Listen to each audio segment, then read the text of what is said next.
ঋদ্ধিমা মানে আমার মেয়ে রাতের বেলাতে মাঝে মাঝেই জেগে যাচ্ছে। এটার কারণ ডক্টরকে আমরা জিজ্ঞেস করেছিলাম, তো ডক্টর এক্স্যাক্ট রিজন কিছু বলতে পারেনি সেভাবে, তবে একবার বললেন যে ওর হয়তো খিদে পেট থাকে।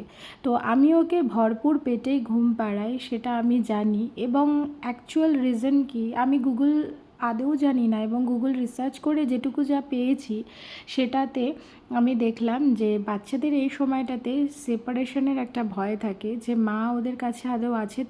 তো সেই কারণে ওরা মাঝে মাঝে রাতের বেলাতে জেগে যায় এবং কান্নাকাটি করে। এরকম জেনারেলি হলে আমার রাতের বেলাতেও ঘুমে ডিস্টারবেন্স হয়। সকালবেলায় ঘুম থেকে এরকম অবস্থা হলে উঠে দেখি যে দেম্মাল্য কাজ অনেকটাই এগিয়ে রেখেছে, মানে রান্নার প্রায় অর্ধেক শেষ হয়ে গেছে।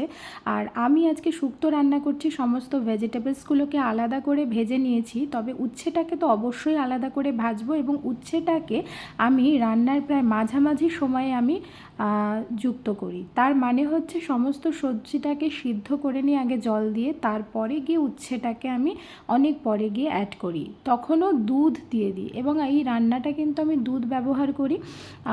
অনেকেরই অনেক রকমের চয়েস, অনেকে কেউ সর্ষে বাটা, কেউ পোস্ত, এখন তো ফিউশন চলে এসেছে, তবে আমি যেরকম বেসিক শুক্তো রান্না হয় সেভাবেই আমি করে থাকি, বড়ি দিই। আর মা আর শাশুড়ি মা খুব ভালো বানায়। যাই হোক।